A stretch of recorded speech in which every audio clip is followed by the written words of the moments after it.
Hi there, welcome to my channel. This is Rhonda. This is Ebony. She's wearing this sweater. Do you want to know how to make it? I don't have a pattern, but I'm going to explain it to you and let you know how simple this is so you can make one for yourself. So come along with me and I'll show you.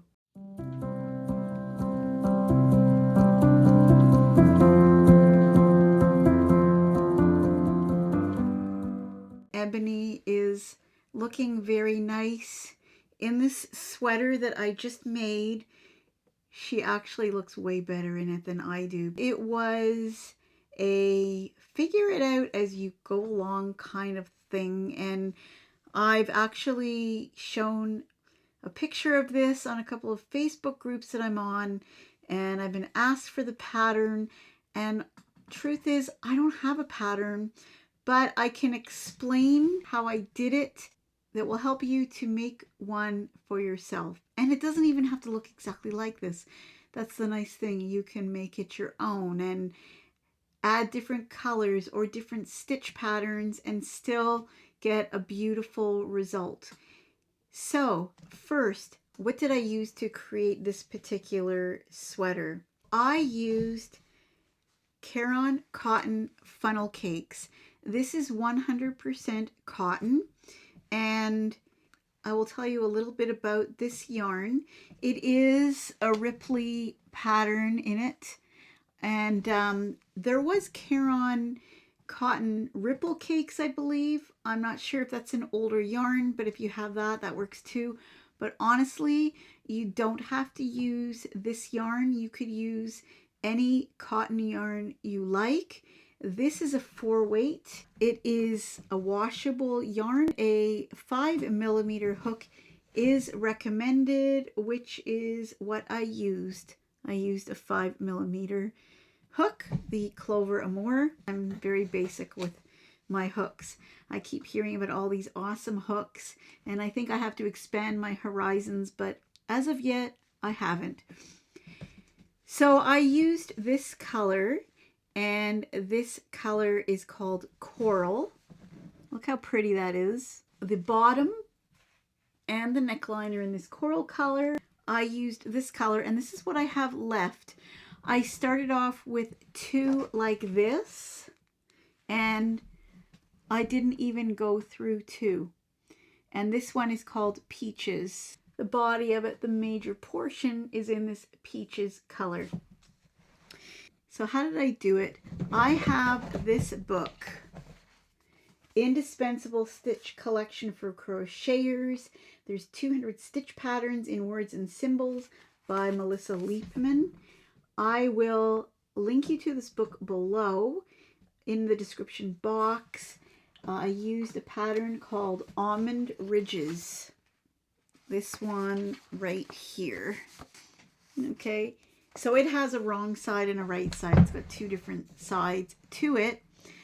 That's the pattern I decided to use. I will show you how it's done. I can't write it out because it's not my pattern to do that. I found it a bit challenging, and I was ready to finish this sweater when I did, because this incorporates slip stitches in it throughout, and I find slip stitches are hard to work with. I don't know if it's just me. Slip stitches for me are very tight. Anyways, I got through it. So the way I created the sweater, it is quite simple. You can do it. But there are some things that I had to do to make it work. So the top panel, the patterned portion, was worked side to side from here up. And it's basically a rectangle just measured to my body. And here is a slit where I created a chain.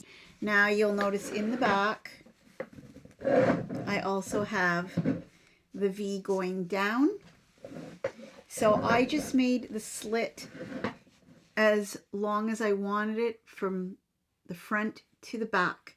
So it's just a chain. Now what I had to do to keep these sides even, because this is a ridged stitch, it creates that ridged edge. Once I made the chain, I went back and forth a couple of times on that chain and created that bevel before I continued. I hope that makes sense. So that's one adjustment I needed to make to work this out as it is. The other adjustment I had to make on the side to side, it is sewn together from here to here. And because it is a wavy edge, I actually had to straighten the edge so that I could sew it together without having bumps along the side. So that was another thing I had to do, and I can show you how to do that as well. So you'll notice that the ridges are vertical in this section and horizontal in this section. I tried to make a peplum the same way you would make a brim on a hat. If you haven't done that, basically what you're doing is an increase in every other stitch, and I'll explain that when I get down to this portion. Once I finished the top portion, and to be honest, like I said, it was a figure it out as I go along. And when I measured my chain, I measured from my shoulder down to the length of where I thought I wanted the sweater to be, but I wasn't really considering that the chain, having the waves in it, will shorten. So it shortened up to here, which was way too short for me. So then I decided to make what I thought was going to be a bit of a peplum. But again, I was expecting it to be a little more flared, but I'm actually quite happy. I think that there is enough give to it to give it that little bit of a flare in it and make it look really pretty and more flattering on, as opposed to straight up and down. From this point on, it flares. Now, you may notice that I created a division here with 5 rows of single stitch in the round, and when I got to the 5th row, the final row, that's when I was doing my intermittent increases. So I created more space to make this portion flare out as you see it is. And then once I was ready to do that, and I had to make sure I had the right number of stitches to create this pattern, which I will let you know what that is. It's all in this book if you purchase it and want to use that stitch pattern. I had to make sure that I had the right number of stitches. And when you have this much space, if you need to cheat a little bit by doing an increase on a couple stitches or a decrease to get the right number of stitches, it's not going to affect the final look. So I probably had to work it out just a little bit to get the right number of stitches. Then I went in the round as far down as I wanted to go. So you can see at the bottom, and this goes below my hips. It covers up the lady parts, so you can't see it. So I could wear it with leggings if I want. I could wear it with jeans. And I was happy with the way it turned out. I like the cap sleeves. I actually thought that it was a bit thicker than I had hoped for a spring sweater. So I was going to create a sleeve, and I started doing the sleeve. Then I noticed, because of the way it's shaped, it created a bulge here, and I didn't like it. And so I took it off, and I thought, I'm happy with it the way it is. If it's a cool evening, it could be worn with a little shawl to cover up the arms. There's different things that could be done with it, but I thought it looks quite lovely with just the cap sleeves, and you could see there's a bit of a wave, which is the natural way of the pattern, which is why I like this stitch pattern, because I really like the detailing of the waves. And I like the detail too, that you could see the pattern more clearly at the bottom portion and up at the top. It's okay not to see it because the yarn is quite busy. If you look in certain lighting, you can see that the stitch pattern is matching, just going in the opposite direction, and it looks good as it is. So what I'm going to do, hopefully that gave you enough information on how you do this. So basically, again, just to reiterate without taking too much of your time, create that rectangle, make sure you measure to the center of where you want it to be, create your chain to make that space, and you could have it in the back or not. It's completely up to you. If you just like a straight back, you just do that chain up to the top of where you want your sweater to be. And once that's put together, the sides are together, now you have this piece here where you can start crocheting in the round. I divided it with the single crochet stitches, and then with that same color I did my first row of the almond ridges, and that's where I got this lovely definition. I don't know if you can see it, but it just creates this beautiful pattern in there where you could see that edge coming down below the single crochets and making a beautiful transition to the solid portion of the sweater. Okay, so if you have any questions, any suggestions, leave your comments below. I will answer you. I like to try and reply to all of my comments. If you've commented before, you know that I try to do that. I always appreciate your comments, and I like to give you the attention that you deserve. Or if you prefer, you can leave me an email, and my email address is also below in the description section. So now I'm going to go overhead. I'm going to show you how this stitch is done, but I will say you can do any stitch you want. So just experiment with it. Try different colors of yarn. You can use a thinner yarn and make the sweater more lightweight, which would actually be even better, but it does take a long time if you're going to do that, because of course you need more yarn and more stitches. But whatever you prefer, you can make it your own, do it your own way, choose your own colors, choose your own yarn. This is just what I did, and perhaps if I did it again, I would do something different. So have fun with it and be unique. So let's go overhead. I'm going to show you how this stitch is done. Okay, so here I have my H hook, or my 5mm hook, and I have this yarn. If you've seen my prior video on how I use this yarn, you'll know that I did not use a center pull on this one. As you can see, it's pretty tight into the center. I used the outside of the yarn, and it worked really well for me when I had the yarn below me. So I'm going to put this yarn down below me so you'll only see this strand of yarn. Now with this almond ridges stitch pattern, you need a multiple of 8 plus 5. I am not going to do a huge thing. I'm going to show you how it's done. I am also going to show you how I straightened the edge so that I can get a nice straight seam where I connected my sides. Okay, so I'm going to do a chain of 16 plus 5 for a total of 21 stitches. 1, 2, 3, 4, 5, 6, 19, 20, 21.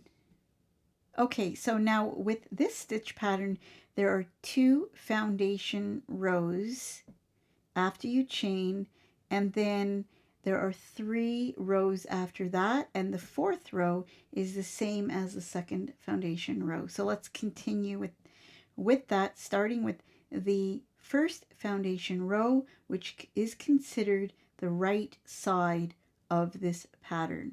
So what you're going to do is slip stitch in the second chain from the hook, and this is where you need to chain really loosely, and you're going to see me struggling because I'm not loose at chaining or stitches, so you might see me struggling a little bit. If you can manage to stitch loosely on this one, it's best if you do, because those slip stitches can be a real bugger to get that hook in if you're not doing it loose. Okay, so I slip stitch in the second chain from the hook, and in each of the next 3 chains. 1, 2, and 3. And if you notice how I use my nail, if you're not sure how to do a slip stitch, put your hook into the chain yarn over, pull up a loop, and then pull again through the second loop. Okay, so we've got a total of 4 slip stitches. And now what we're going to do next is half double crochet into the next 4 chains. So to half double crochet, yarn over, insert your hook into that stitch, yarn over, pull up a loop, yarn over, pull through 3, and you're going to do that 3 more times. So yarn over, insert your hook, yarn over, pull up a loop, yarn over, pull through 3, and 2 more times, yarn over, insert your hook. You'll notice also I'm working in the back bumps. You don't have to, but I always like to do my first row in the back bumps. I find that just easier and neater. Okay, so I've got my 4 half double crochets. You can already see part of the waviness happening here. And you're just going to alternate that all the way to the end. So slip stitch in the next 4. 1, 2, 3, and 4. And then back to the half double crochets.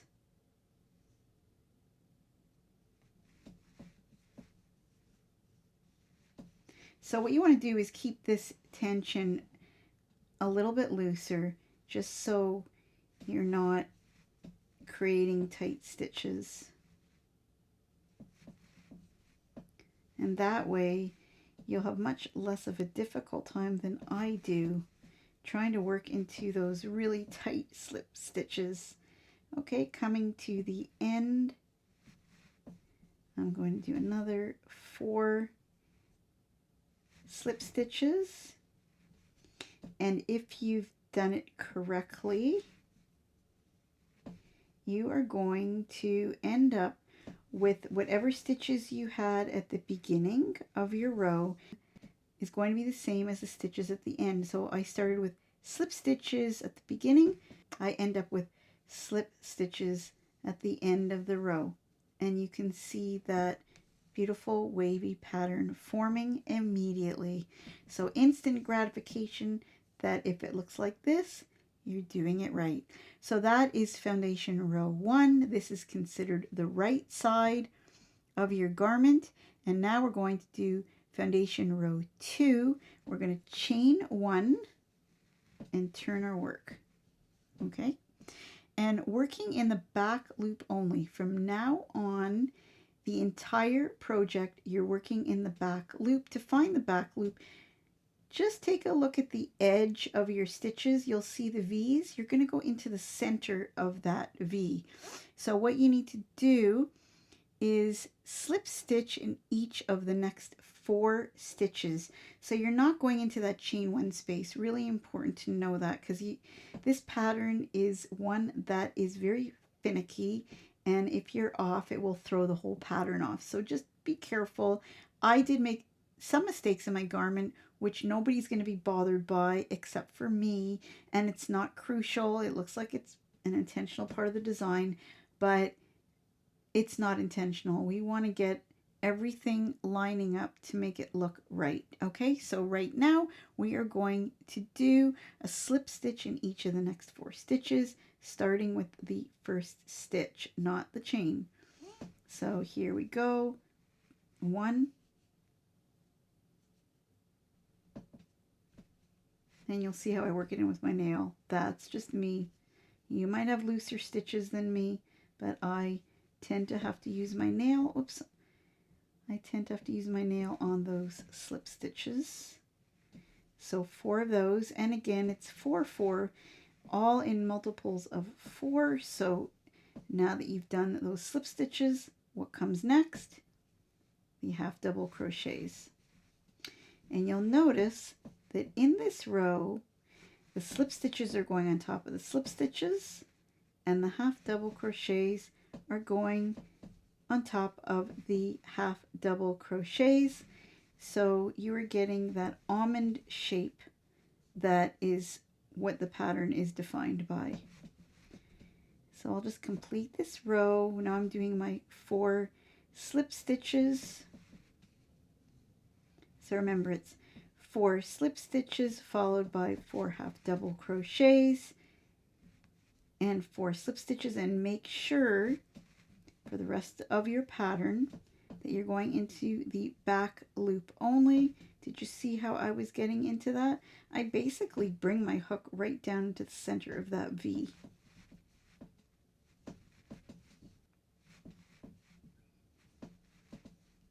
Remember, for half double crochet, yarn over, insert your hook into the back loop, yarn over, pull up a loop, yarn over, pull through those 3 loops that remain.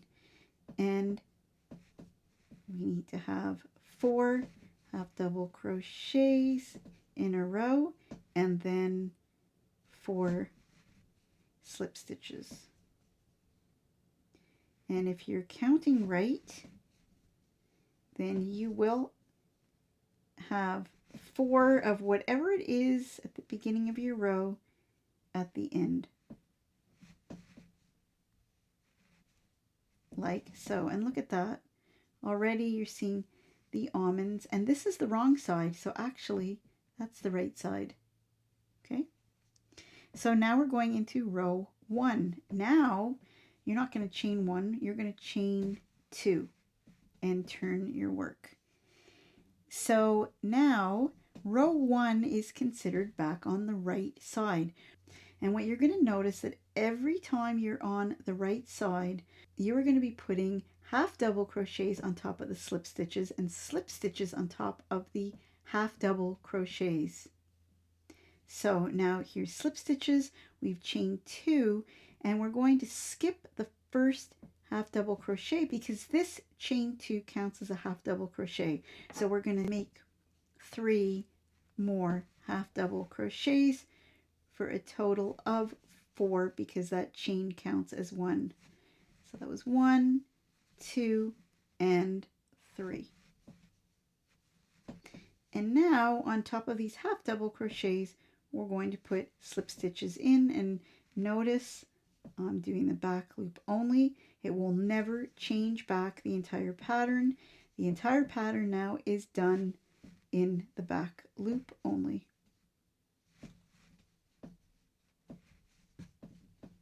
Okay, so when you notice the slip stitches and you're on the right side, make sure that you do your half double crochets. I did get mixed up when I first tried this pattern, and I started doing the wrong side on the right side just because of the way the pattern is written. So that's why I am letting you know through my experience that if you're on the right side, you're alternating the stitches. So slip stitches on top of half double crochets on slip stitches.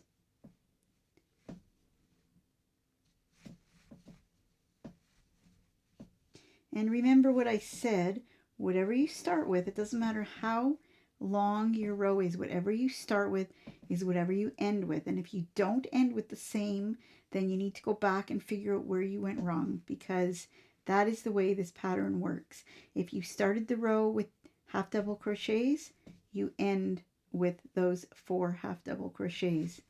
With the half double crochets, the chain 2 counts as the first half double crochet in every starting row that you're doing the half double crochets. Okay, and you'll see them reach a tight space, have to use that extra help. Okay, so now we've done the right side again, and we're going to go to row number 2. I'm going to chain 2.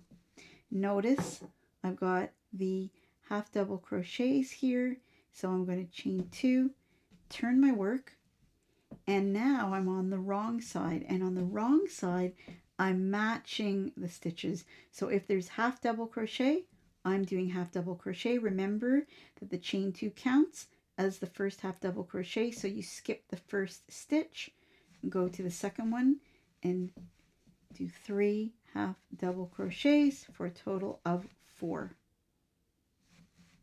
like that. And once you get to the next portion, which is the slip stitches, you're going to follow along and do the slip stitches. So match your stitches when you're on the wrong side, alternate your stitches when you're on the right side, and the pattern does tell you what is your right side and what is your wrong side as you go along. So just keep track. It's very similar, so it's easy to get confused at the beginning, but trust me when I tell you that once you get the hang of it, it's basically something that doesn't involve a ton of thinking, just keeping track. The keeping track part is crucial. So if you're getting tired, put it away for a while, because you don't want to miscount and throw your whole pattern off, because if you don't notice it right away, you're going to be doing a lot of frogging. Okay, so again, we started with the half doubles, ending with half doubles. I am on the wrong side, going back into the right side. And remember, I'm going to alternate. So here I've got the half doubles. That means I'll be creating my slip stitches. And so in the pattern, it just says to turn your work and start without chaining. And I found that a little bit hard to get into, but it can be done. It's tempting just to do the chain 1, but it's not called for in this pattern. And because I'm so used to having to chain when I turn, I thought maybe that's a misprint, but I hope not. And as you can see, it's nice and tight, so it should be okay. And again, because I'm on the right side, I alternate my stitches. So if I see that dip and I see it's the slip stitches, when I'm on the right side, I'm going to alternate and do the half double crochets in those ones. So remember, it's alternating half double crochets and slip stitches, back loop only. So pretty basic, pretty easy. Okay, so here you have the pattern, and once you go to row 4, you're doing the same as foundation row 2. So you're chaining 1, and now you're going back to the wrong side. So remember, with the wrong side, we are doubling up those stitches, doing the same stitch as what it's on top of. So if you see a slip stitch below, you're going to do a slip stitch. If you see a half double crochet below, you're going to do a half double crochet. And this is the almond ridges stitch pattern. And then I will get you on your way to working this stitch pattern. As I said, there are 4 repeating rows, but all you need to know is that if you were on the wrong side, you are going to match your stitches with those below, and if you're on the right side, you're going to alternate your stitches with those below. That's all you need to remember. It's not complicated at all. It's pretty simple, but again, I can't stress enough, just be in a quiet room. Don't answer the phone. Don't let anybody talk to you. Tell them you're concentrating, because I've already lost count here by talking to you. That's what happens if I have a concentration problem. I can't be interrupted. I know I'm short on stitches here. And if I were actually doing this to create my garment, I would probably go back, frog it, and figure out where I went wrong. And you can see how I'm struggling with these slip stitches. Okay, one more.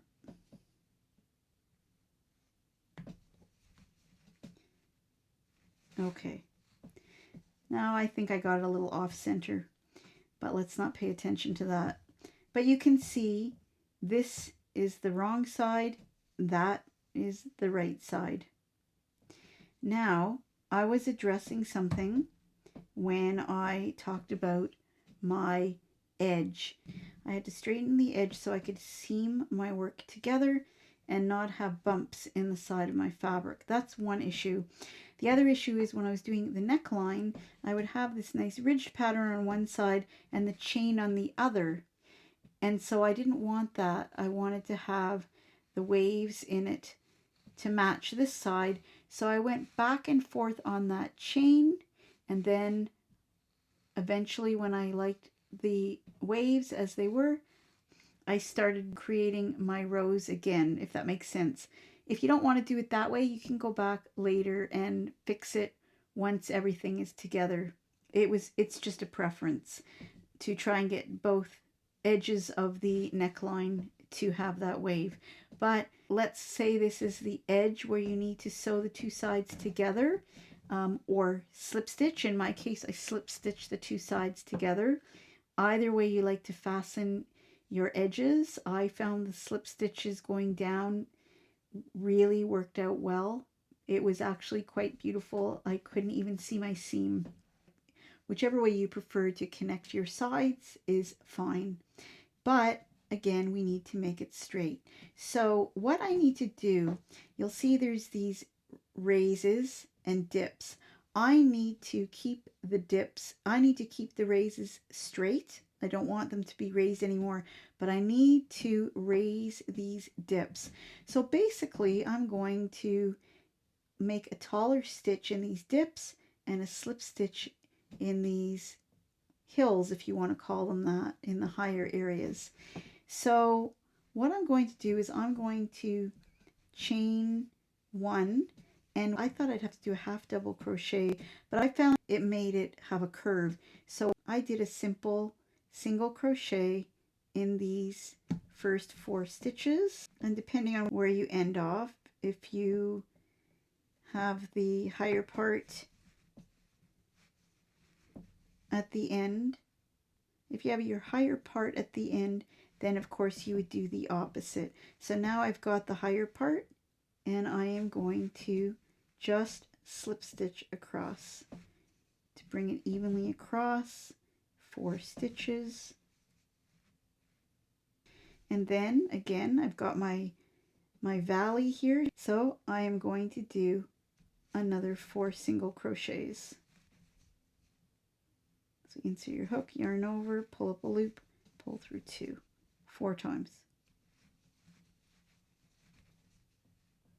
Now, if you're not sure about these, I've got beginning tutorials showing you how to make chains, how to make slip stitches, how to make single crochet, how to make half double crochet. It's all there. So if you're not sure, please check those out. I will link you to them below. And they have not been so popular as far as my videos go, but I think that's because most of my viewers already know how to do those things. But if you are somebody who really wants to learn how to crochet or needs a refresher course, check those out. Some of them I call quickies, and you can learn really fast. Don't waste any time. Learn how to make these stitches, and you'll be on your way with a top like this. Okay, the final valley here. And again, single crochets. And also, because you're working in ridges, you'll find that you don't have to count as much. You just have to make sure you have the 4 proper stitches at the end, and you'll know you did it right. So notice here it's pretty straight. See that? And so now I'm able to sew my edges together and not have to worry about bumps. So as simple as that. I hope that helped. I hope it will allow you to go forward and make a nice sweater like the one I've done. Remember something else, which I always forget. This is a crocheted garment. There's stretch to it. So when you are measuring your body, you may want to make it a little bit smaller than what your measurements are, because you may want it a little bit more form-fitting. There's nothing wrong with having it a little bit looser as well. It's all preference. But if you end up making it a little bit smaller than your actual measurements, you'll be very happy to know that it still will fit you, because there's a lot of give, especially in this stitch pattern. And working side to side, typically there is give in that direction. So that gives you leeway not to have to make it exactly to your measurements, but just to make it slightly smaller to give it that bit of a form-fitting stretch to it. The bottom portion is worked in the round, and what I really like about that is that you can try it on as you go and decide how long you want your garment to be. And the nice thing too is the bottom edge will naturally have that nice wave pattern to it. I would really like to know in the comment section below, did I make it clear? Do you have any other questions? Did I leave anything out? And are you going to try it? If you do, I'd love to see what you come up with. The colors, the stitch patterns, the look of it. So let me know. I hope you enjoyed this mini tutorial. So let me take the camera back. We'll take one more look at the sweater and go over it quickly, and you can be on your way. Okay, so I don't want to take up too much more of your time, but I thought you might want to have one more look at this. So remember, work side to side, straighten your edges before you join, and then here, once you are starting to work in the round, I made those 4 single crochets, 1 extra ridged row of the top color before I started the bottom, and then keep working all the way down until you have the right length. And make sure you work your B portion, the edging, to make both sides ridged. That is it. It's not hard. You can do it. So go have some sweater crocheting adventures, and please feel free to show me what you make. I would love to see what you come up with. So have a great day, great evening. See you soon. Bye for now.